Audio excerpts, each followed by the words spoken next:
A tecnologia está a desenvolver-se cada vez mais depressa. Não é de admirar se pensarmos que hoje em dia há mais cientistas a fazer investigação usando melhores instrumentos e ferramentas. Novas tecnologias como a biogenética, a inteligência artificial, a implantologia e a nanotecnologia avançaram muito nas últimas décadas. Estas novas tecnologias convergem agora para um único objetivo: ultrapassar os limites humanos e criar novas formas de vida mais avançadas. Criar algo transhumano. O aperfeiçoamento humano. Robert Anton Wilson calculou este aumento de conhecimento. Chama-lhe o fenómeno do salto de Jesus. O fenómeno do salto de Jesus foi o nome que dei à taxa de aumento da informação no decorrer da história. Conheci o conceito através de Alfred Korzybski, um matemático polaco que inventou uma disciplina científica chamada semântica geral. Korzybski reparou que a informação estava a duplicar cada vez mais depressa em cada geração e disse que tínhamos de estar preparados para mais mudanças, que tínhamos de aprender a ser menos dogmáticos e mais flexíveis para podermos lidar com a mudança. Começou no ano 1º depois de Cristo e calculou quanto tempo tinha demorado a duplicar a informação disponível. Demorou 1500 anos.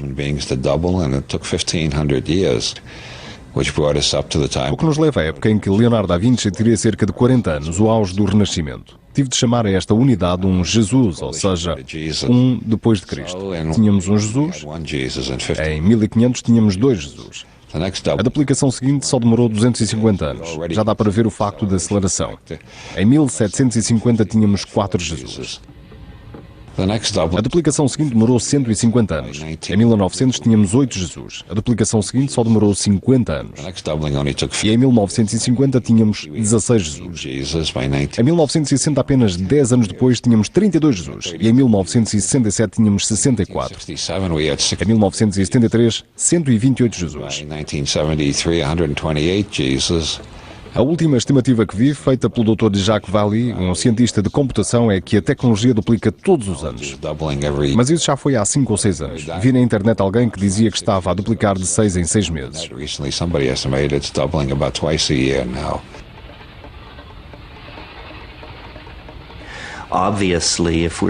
Se hoje em dia experienciamos mais mudanças num ano do que antigamente em 1000 anos, podemos propagar essa tendência para o futuro e ver que chegará um dia em que iremos experienciar mais mudanças numa hora do que experienciamos nos últimos 20 ou 30 mil anos. Esta situação é inimaginável, por isso chamamos-lhe uma singularidade. É uma situação em que as regras são quebradas.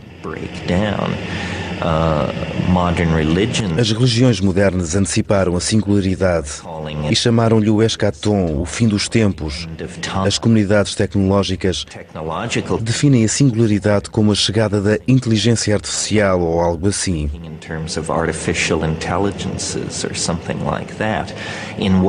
Seja qual for a sua forma, parece que estamos na cúspide de um dramático salto evolucionário para uma ordem de complexidade mais profunda do que a nossa biologia, ou a nossa biologia mais a nossa cultura, nos puderam dar. Estamos no limiar de algo maravilhoso e desconhecido.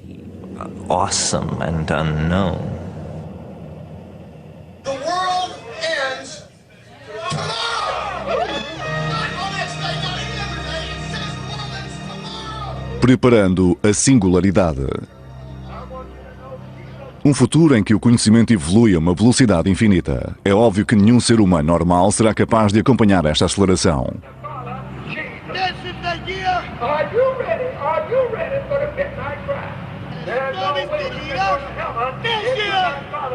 Alguns futurologistas prevêem que espécies mais inteligentes irão controlar o progresso.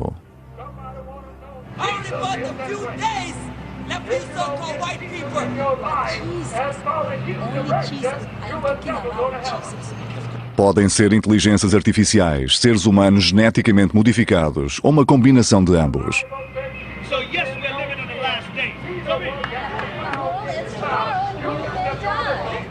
A maior parte dos cálculos prevê que este momento se dê entre 2035 e 2045. Não é um cenário de ficção científica longínquo. Como conseguiremos lidar com um futuro assim?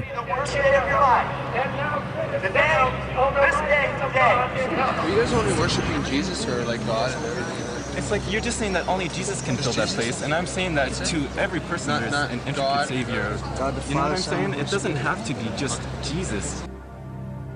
Como nos preparamos para um tecnocalipse? Calculo a singularidade para 2045.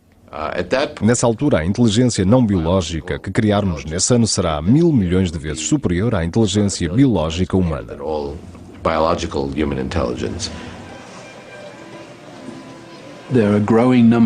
Há um número cada vez maior, talvez algumas centenas de pessoas, que já percebe que estas tecnologias vão surgir ainda este século. E vão permitir que a humanidade, se nós seres humanos como espécie ainda escolhermos, construa máquinas incrivelmente inteligentes, tipo Deus, com capacidades trilhões de vezes superiores às nossas. Oh God, trillions of times above ours. I mean, Podem alcançar um certo nível de inteligência artificial que lhes permita redesenharem-se a si próprios. A singularidade é a ideia de que quando se atingir um certo nível de inteligência, já não serão os seres humanos a conceber a geração seguinte, mas sim eles. E eles falam eletronicamente à velocidade da luz.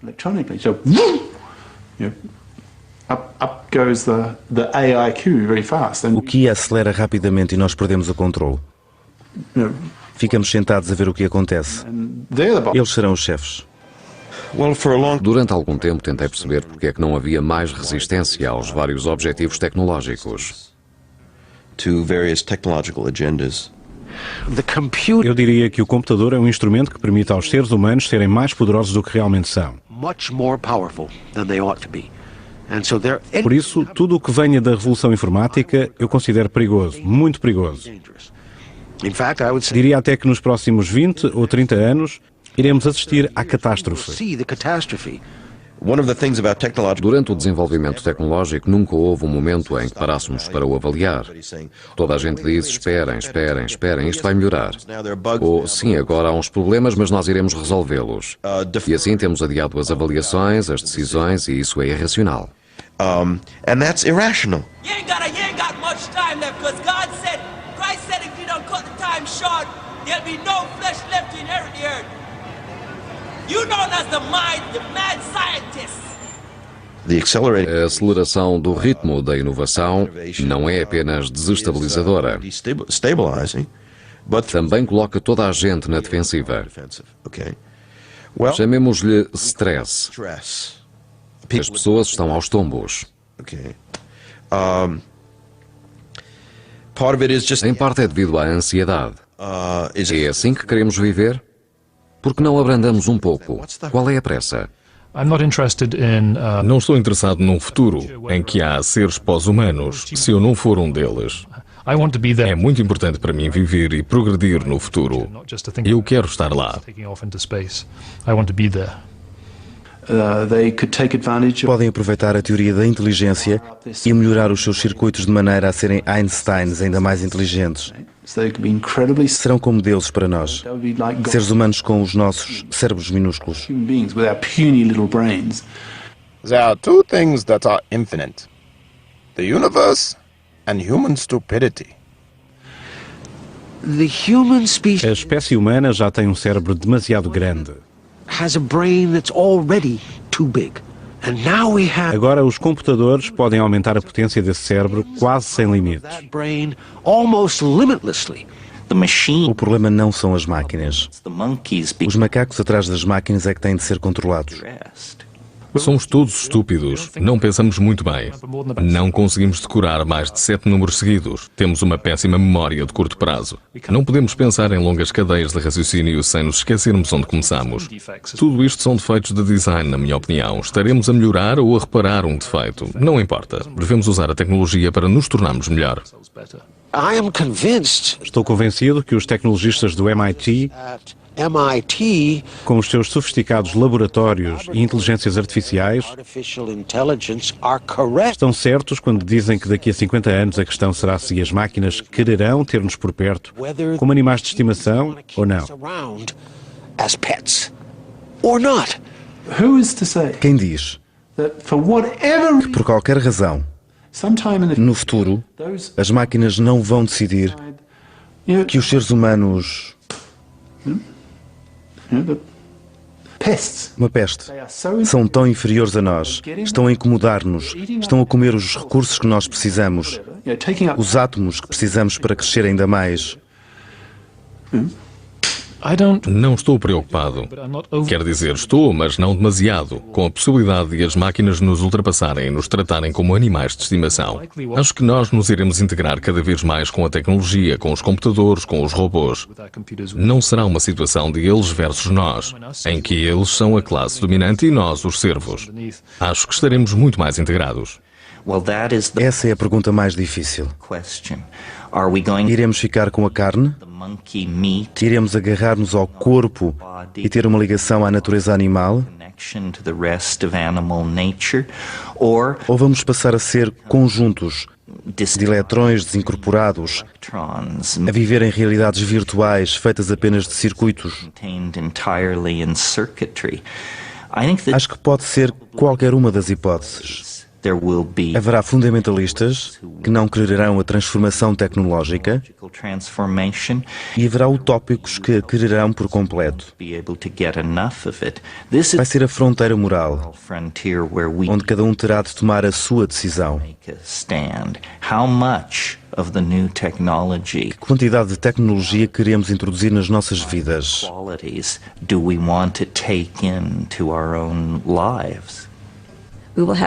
Teremos corpos de cyborgs, corpos melhorados.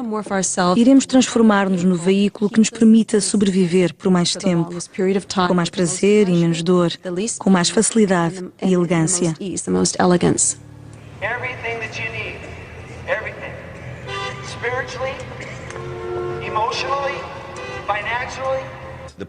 As pessoas pós-biológicas dirão: vocês têm uma ligação primitiva e atávica à espécie. Acabem com isso. Venham connosco, nós somos os audazes. Isso assusta-me. Assusta-me mesmo. Um grande número de pessoas, a quem eu chamo fundamentalistas biológicos, vai ter muito medo de deixar a sua biologia, de passar para outro corpo, para outras formas de transporte. Estas pessoas estão muito ligadas à mitologia, à tradição e à história, os nossos corpos sagrados, a casa da nossa alma. Consigo imaginar-me como um cyborg moderadamente modificado. Gostava de ter as artérias limpas, gostava de ter mais capacidade de memória, gostava de aprender chinês em 2 segundos, assim.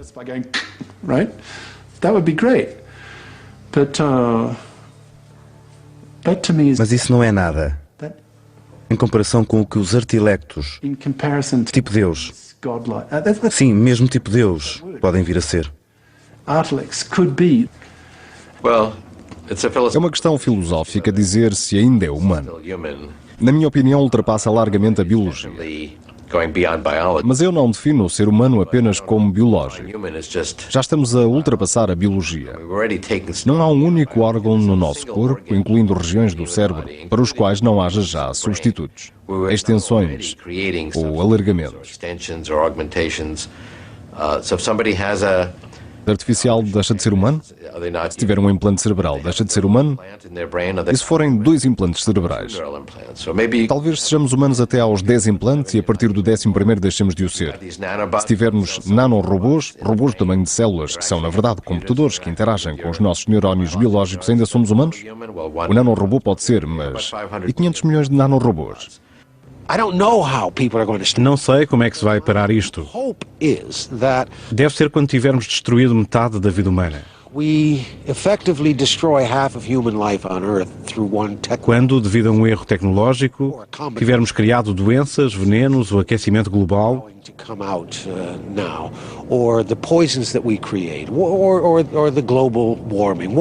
quando uma destas coisas tiver destruído metade da população do planeta, a outra metade vai dizer: fomos longe demais. O que fazemos agora? A humanidade vai ser pseudo-extinta.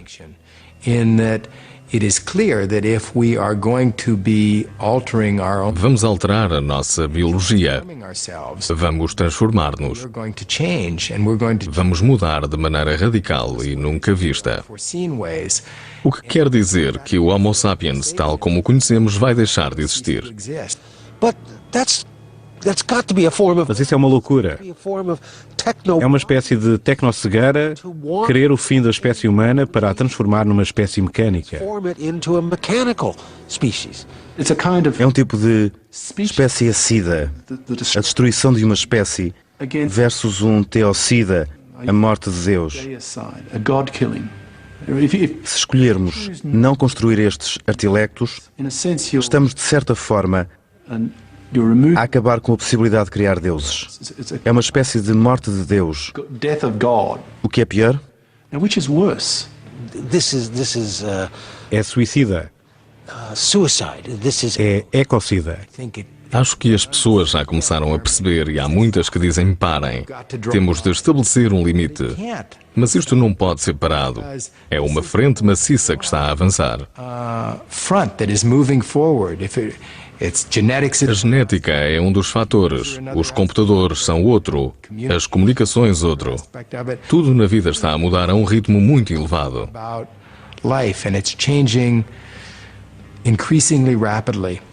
Devemos parar? Devemos dizer: o QIA, coeficiente de inteligência artificial, está neste nível. Vamos legislar, talvez até globalmente, o limite. Nenhum robô, nenhuma inteligência artificial, nenhum artilecto pode, segundo a lei humana, passar deste limite. Acha que isso vai acontecer? Eu não acho. Não acho nada que isso vai acontecer.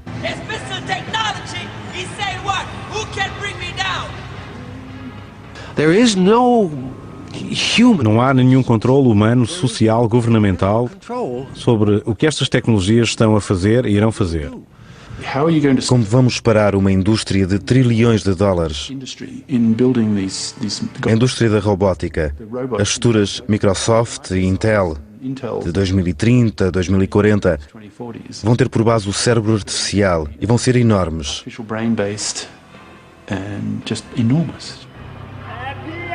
Haverá enormes rivalidades políticas entre a China e os Estados Unidos pelo domínio. The dominant country between China and the US. Now, if that's the case, se assim for, o desenvolvimento da inteligência artificial não vai parar de aumentar. Mesmo se passar a ser secreto, mesmo se a opinião pública for contra.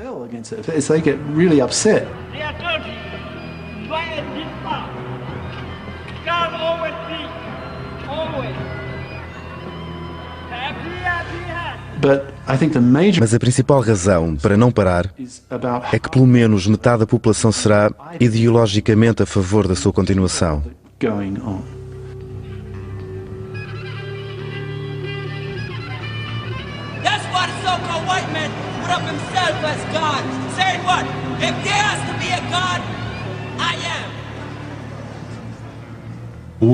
Vamos tornar-nos deuses. Ponto final. Se não gostam, saiam. Não têm de contribuir. Não têm de participar. Mas se vão impedir-me de me transformar em Deus, vamos ter problemas. Aí temos guerra.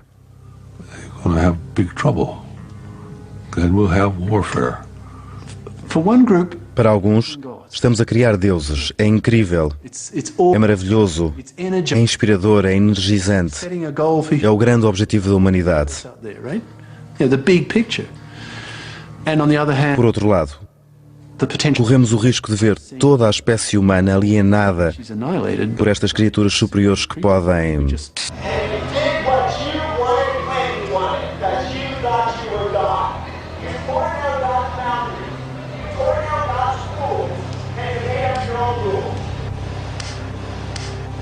A única maneira de impedir-me é matar-me. E se me matar, eu mato a si. Prevejo a guerra mais passional que alguma vez houve. Não se tratará da sobrevivência de uma tribo, ou de um povo, ou de um país. Estamos a falar da sobrevivência de toda uma espécie. Os níveis de paixão serão extremos.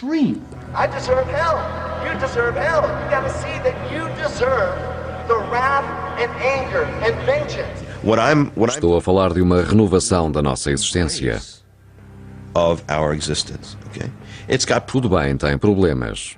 É finita, mas...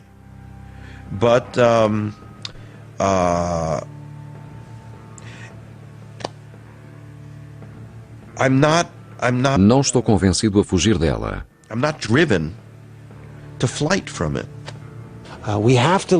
Temos de aprender a ser humildes como espécie. Quanto mais penso nisto versus aquilo,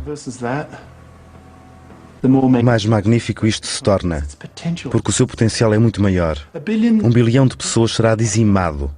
A um nível cósmico não é nada, comparado com aquilo. Mas se não virmos isto, aquilo é absolutamente monstruoso.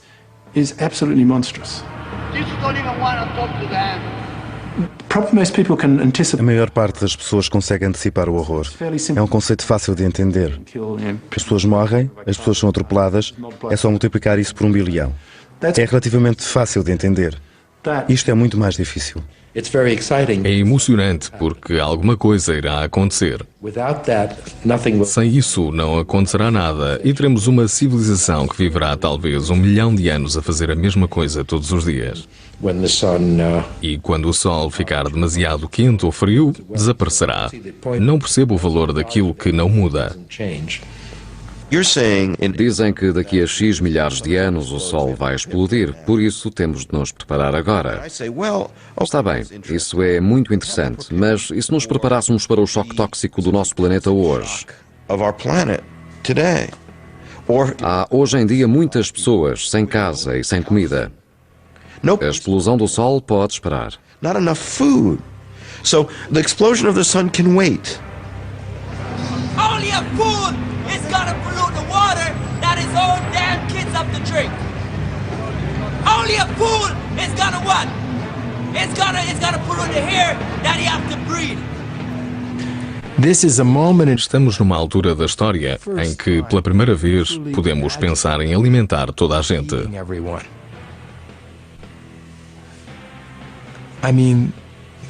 É algo sem precedentes. Podemos ter mais seres humanos, podemos lutar contra doenças infantis, para que haja mais pessoas e para que vivam até mais tarde. Não é maravilhoso? É claro que não é maravilhoso.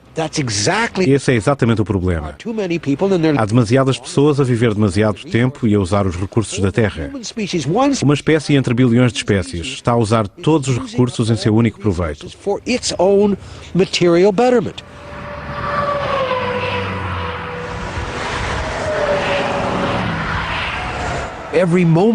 A cada segundo que passa, extingue-se mais uma espécie.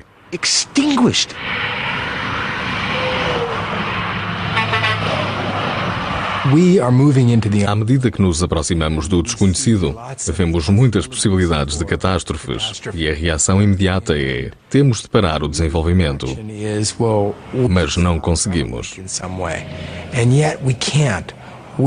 Não podemos parar. Tentar parar seria insustentável.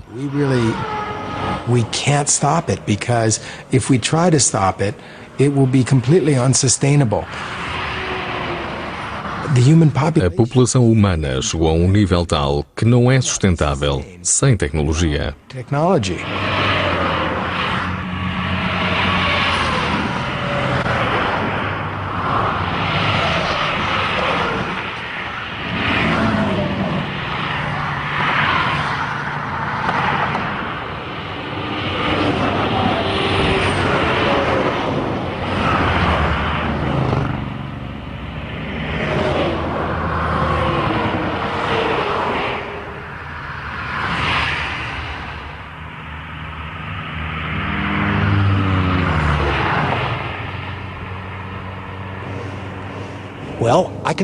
Digo-lhe o que podemos fazer.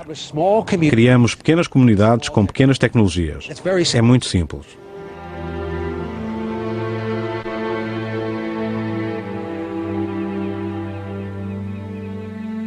Tal como hoje temos os Amish que querem manter a sua cultura no nível de tecnologia dos finais do século XIX, imagina um grupo, chamemos-lhe os Humanish, que querem continuar apenas humanos e que dizem: vamos manter as nossas ligações à internet, mas não queremos implantes cerebrais.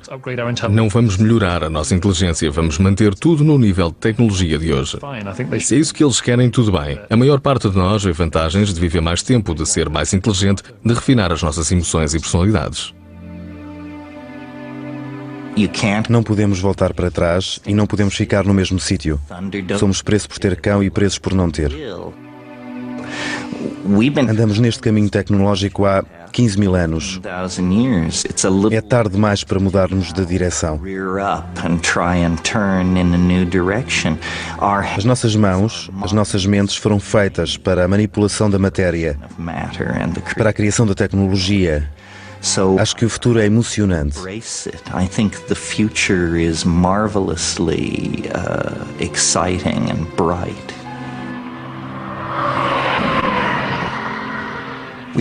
Temos estes nomes todos. És um tecnofóbico. És um ludita. Para silenciar todas as críticas, dizendo que são irrelevantes, irracionais e até irreverentes. But also as irreverent. Se criticamos, é porque não somos suficientemente reverentes. Porque é que um dos objetivos da minha vida é tentar lançar o alarme, tentar gerar o debate?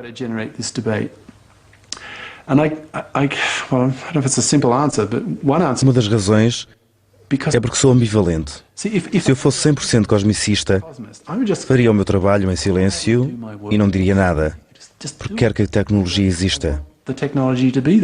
E quanto mais existir, menos terei de fazer.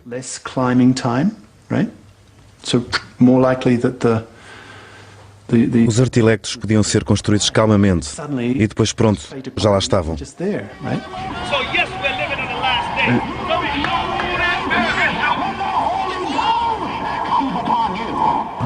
Acho que temos de ser menos cautelosos e começar a avançar mais depressa. A discussão vai aquecer.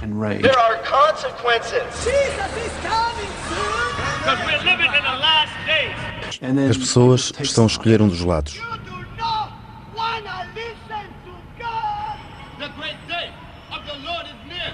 Vão começar os assassínios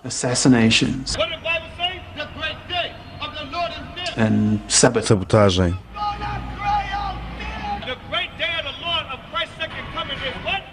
Numerosas mortes. A pior guerra alguma vez vista. Temos de crescer como povo. Quanto mais depressa crescermos, melhor para todos nós. Sinto-me esquizofrénico em relação a este tema. Dividido. Porque é horrível e magnífico.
Não acho que iremos andar para trás. Não tem essa escolha. que iremos parar isto.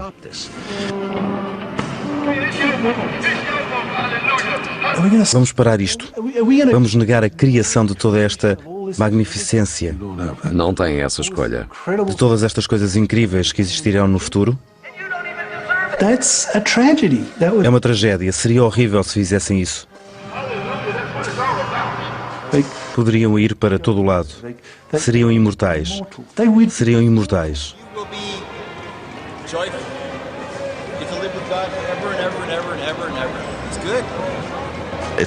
É muito curioso que não consigamos ser racionais em relação a esta atividade tão racional.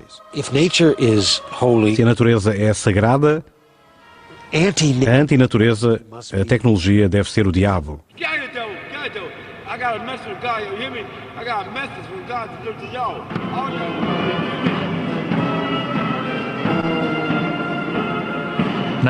Agora o assunto mais premente é o envelhecimento e a morte. E a estupidez humana que torna difícil a resolução dos problemas. O incentivo deve ser para acelerar o desenvolvimento.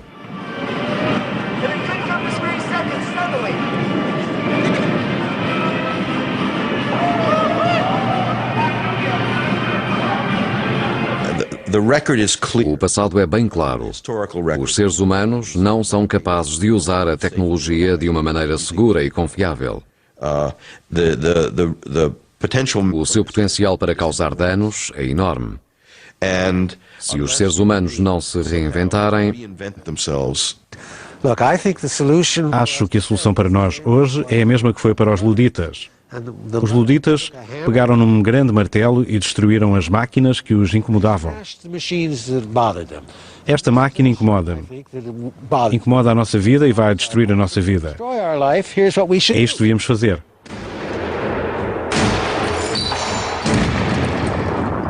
Since 1978, the Unabomber has struck 16 times, killing 3 people and injuring 23.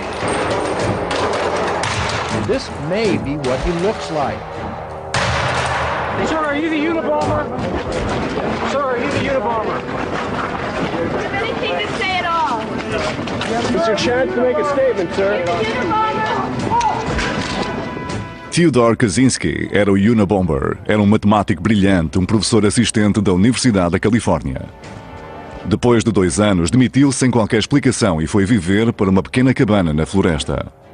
Foi de lá que criou o seu grupo terrorista, que enviou cartas-bomba a cientistas defensores da tecnologia e tornou-se o inimigo público número 1 dos Estados Unidos. Foi o Bin Laden dos anos 80 e 90.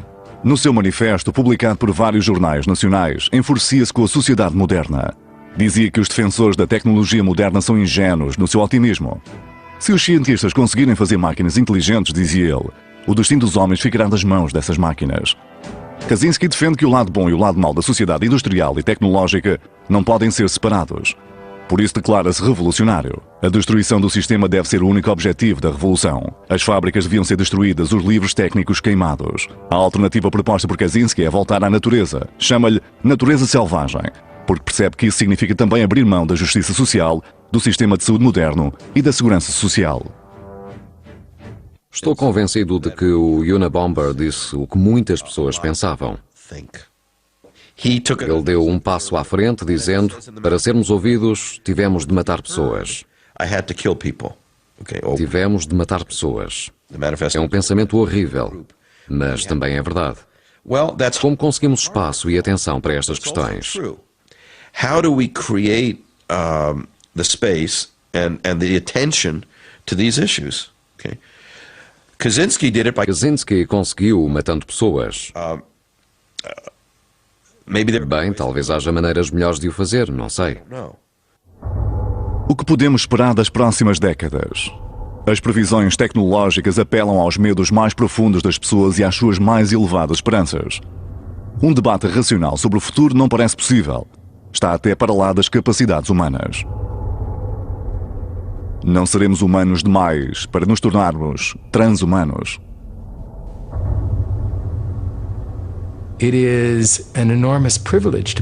É um enorme privilégio viver neste momento e fazer parte deste movimento. É uma altura muito difícil, não nego isso. Vejo como se fossem as dores do nascimento. A mudança que se está a dar é a nossa passagem pelo canal de nascimento. Há sangue por todo lado e é um processo difícil. Mas é um nascimento, não é uma morte. Acho que quando os humanos do futuro olharem para esta época, daqui a várias centenas de anos, não irão pensar que foi uma época em que dizimámos os recursos do planeta.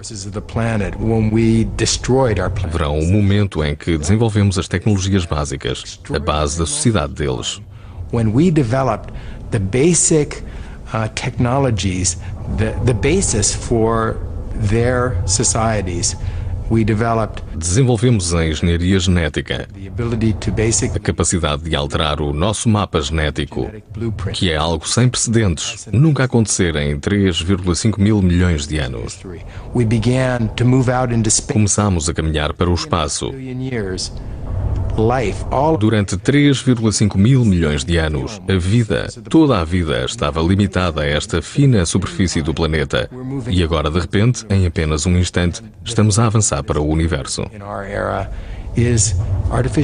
A terceira coisa que aconteceu nesta era foi a inteligência artificial, os computadores. De repente, o material sem vida começa a atingir um nível de complexidade que rivaliza com a própria vida. Estas três coisas não têm precedentes e estão a acontecer agora.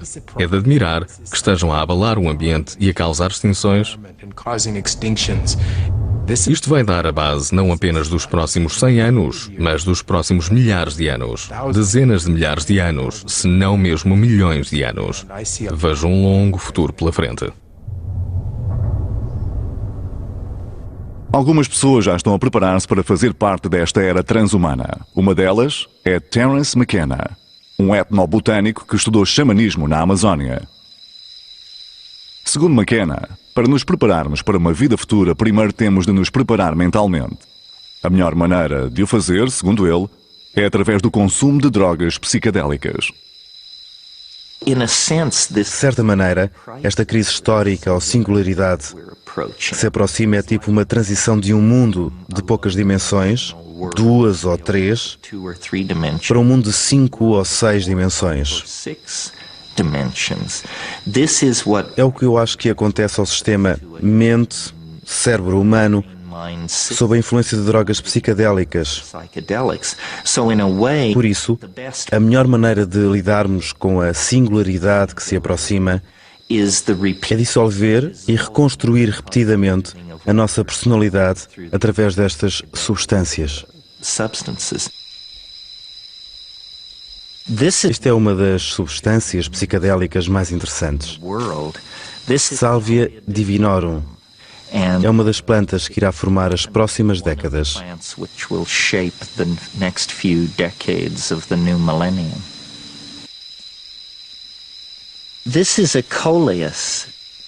É irônico que estas plantas estiveram nas nossas cozinhas e nos nossos canteiros durante gerações,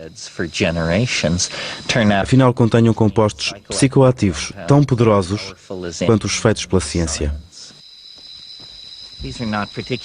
Estas plantas não são interessantes como drogas, mas são muito bizarras.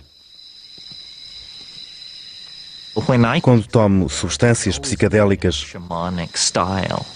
faço sempre segundo as regras xamãs, normalmente à noite, normalmente sozinho e, se possível, na natureza. E fico a ver. Presto muita atenção. Uso a minha mente como uma nave alquímica para transportar observações sobre a união do espírito, do meu espírito, da minha personalidade com a matéria física da substância que estou a ingerir.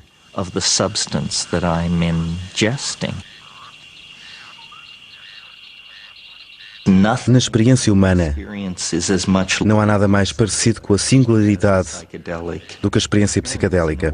De certa maneira, é uma antecipação microcósmica do acontecimento macrocósmico.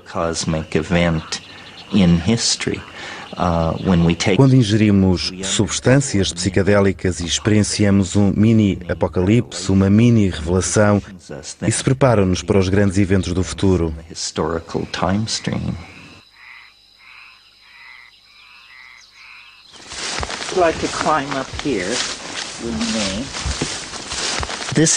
Esta é uma das plantas mais interessantes deste jardim. É uma Psychotria viridis, é a planta que causa a visão.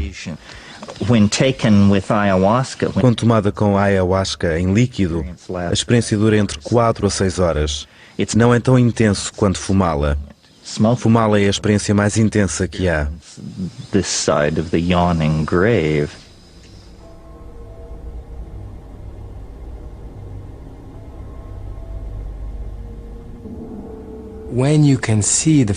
Quando conseguimos ver o futuro, é muito difícil lidar com a ideia de que seremos uma das últimas gerações que irá viver um período de vida normal. Temos uma certa tendência para querer que as coisas aconteçam mais rapidamente do que o possível.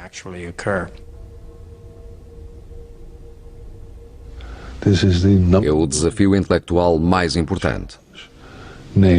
Quanto vale o nosso rejuvenescimento?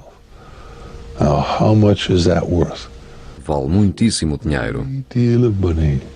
Para as pessoas da minha idade, vale todo o dinheiro que tiverem.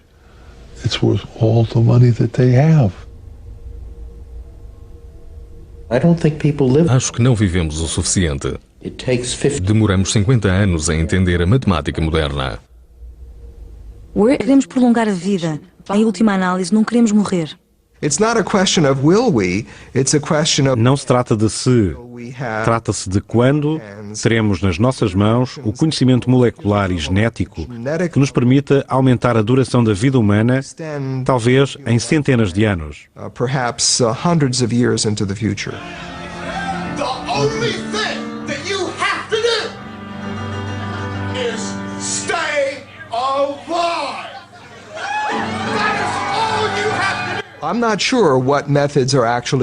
Não sei que métodos irão funcionar, mas se queremos viver até esses métodos estarem disponíveis, temos de fazer tudo para nos proteger, tendo um estilo de vida saudável. E isso significa comer os alimentos adequados, tomar suplementos de vitaminas e minerais e fazer exercício. Toda a gente precisa de fazer meia hora de exercício todos os dias e reduzir o stress. O stress tira-nos anos de vida.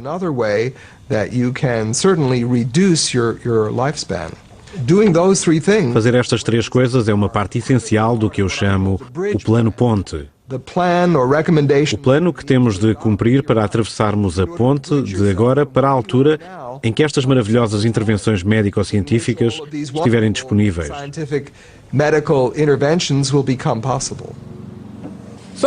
Há quem diga que se vivermos 1000 anos ou até 200 anos, não teremos nada para fazer e iremos aborrecer-nos e que não vale a pena. Como é que sabem? Talvez sim, talvez não. Se nos aborrecermos, podemos deixar de tomar os medicamentos ou atirarmos-nos de um precipício. Mas como é que sabemos? Temos de experimentar primeiro. Mas eu olho para mim e pergunto-me, como é possível fartarmos-nos de andar de barco? O que pode ser melhor do que andar num rio com uma cerveja na mão?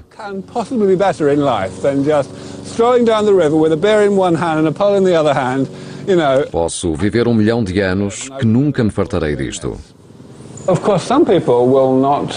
Terão o suficiente para poderem beneficiar destas terapias. Quem já é muito mais velho do que eu não terá qualquer hipótese. Eu tenho 42 anos. Acho que tenho algumas hipóteses de viver o suficiente para conseguir viver para sempre.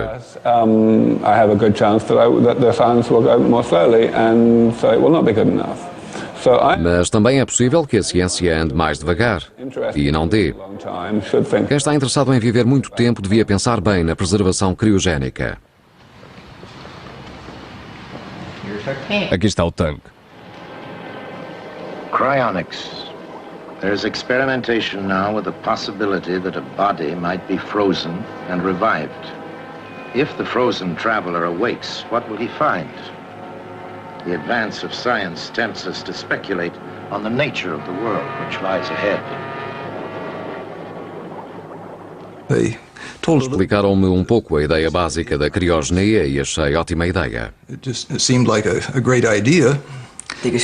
Acho porreiro. Morremos e depois voltamos a viver para ver como é o futuro. Para mim, eu acho que é ser um desperdício. Talvez por ser mulher.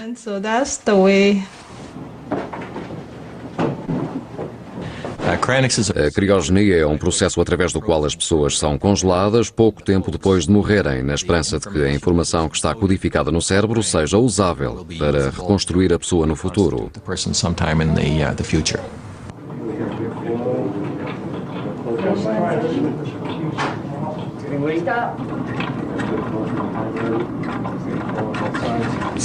Hoje em dia há quem suspenda apenas a cabeça. É um processo mais barato, requer menos azoto para a manter. Mas há quem argumente que irão perder parte do que são. Acreditam que a ciência futura irá desenvolver um novo corpo ou um androide, ou algo assim.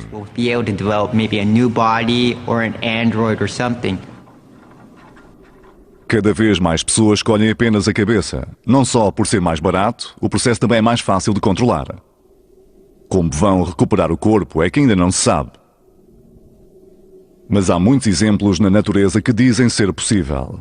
Alguns animais, como os lagartos, têm a capacidade de regenerar um membro que é cortado. Nos seres humanos, também. Quando cortamos uma boa parte do fígado, este volta a crescer. Ou quando uma criança, antes da puberdade, perde um dedo, o dedo também pode voltar a crescer. Isto diz-nos que este tipo de regeneração não é impossível. Não é impossível porque já está a acontecer na natureza. Se conseguirmos desvendar esses segredos, talvez possamos aplicar as mesmas técnicas a seres humanos.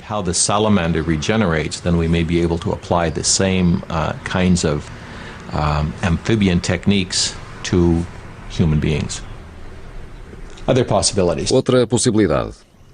Podemos vir a ter corpos muito melhores, feitos de metal talvez. Podem ser muito diferentes dos corpos de hoje em dia, mas a mente pode ser a mesma. Com esta mente, num corpo de metal, posso andar nos planetas mais pesados. Em Urano, por exemplo, ou em Júpiter. Uranus, por exemplo. Ou on Júpiter. É uma possibilidade. Outra possibilidade é viver dentro de um computador. Viveríamos num mundo virtual, numa realidade virtual. Se for esse o caso, o espaço deixa de ser um problema. Podemos colocar toda a humanidade naquele computador. Todas as pessoas que fazem esta viagem sabem que pode ser para sempre. Que qualquer pessoa que esteja em suspensão, até esta senhora aqui, pode não ser reanimada.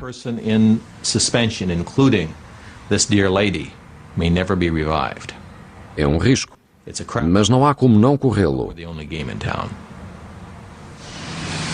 Pronto? Está tudo bem.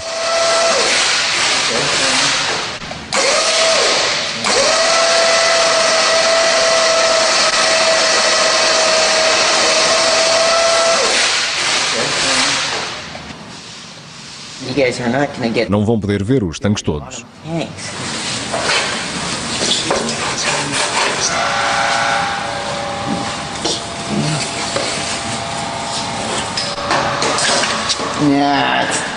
É o biológico. Sei que é o biológico. Vê-se pelo peso.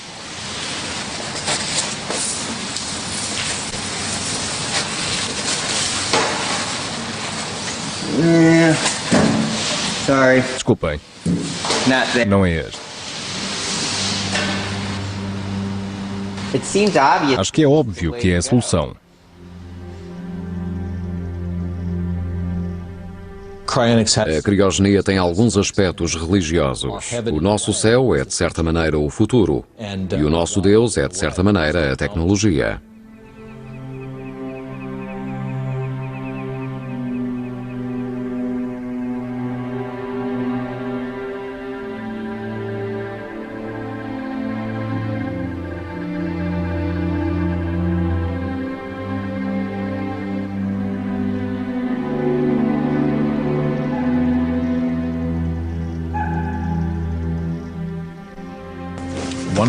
Um dos nossos colegas sugere um programa que envia alguns voluntários para a floresta tropical.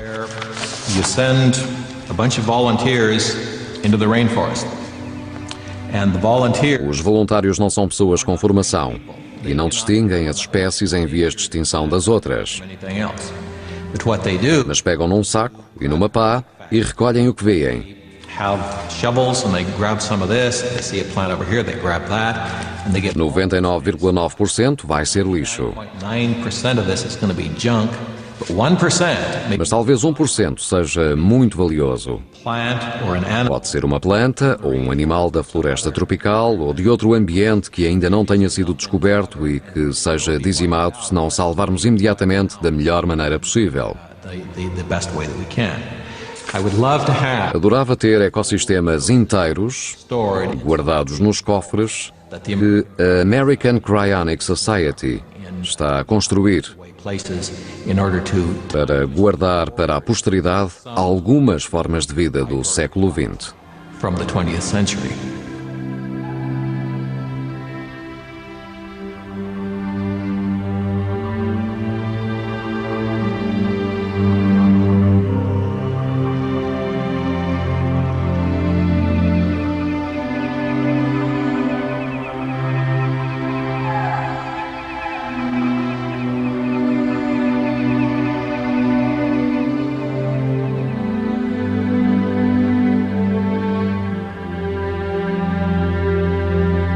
Tradução e locução.